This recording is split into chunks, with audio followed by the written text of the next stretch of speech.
नमस्कार मित्रांनो, फायनली आपण रात्री 1 वाजता खाली करून कोप्यावर गेलो होतो. तर माल शिल्लक असल्यामुळे गाड्यांना सकाळी लवकर उठवलं. थंडीचं वातावरण होतं का त्याच्यामुळे गाड्यांना म्हणलं शेकंद घेऊन घेतलं. तर फायनली त्यांना मग आपण लावलं भरायला लावलं. म्हणलं आपल्याला त्याच्यानंतर अंघोळ करून नंतर तर फायनली मग अंघोळ करून आपण गेलो पडत, कारण आपलं होतं उपास. मग फराळाचं केलं.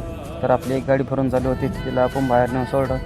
तोपर्यंत सुनील भाऊची गाडी एक भरून झाली होती, तिला आपल्याला टोचिंग करून बाहेर काढायचं होतं. तर फायनली तिची गाडी बी काढून आपण गाड्या जोडून निघलो कारखान्यावर. तर मग काय भेटू आता कारखान्यावर. तर पाणी नंबर लावून आपण निवांत ट्रॅक्टर लावलं सावलीमध्ये. तर तोपर्यंत बघतो तर काय हे रांडाचा आपल्याला भेटायला आला होता. तर त्याला भेटलं.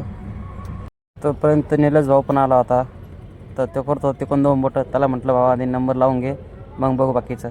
तर फायनली त्याला नंबर लावपर्यंत हायड्राचा काय विषय होता काय माहीत. तर ते नंतर कळालं की गोडाऊनचे पत्रे आले होते. तर मग काय ट्रॅक्टर साईडला काढत नव्हता. तर तसं मस्त ट्रॅक्टर साईडला काढला.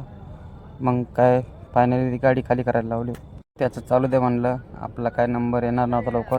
तर म्हणलं आराम करावा. चला भेटूया नेक्स्ट ब्लॉगमध्ये. तोपर्यंत बाय बाय.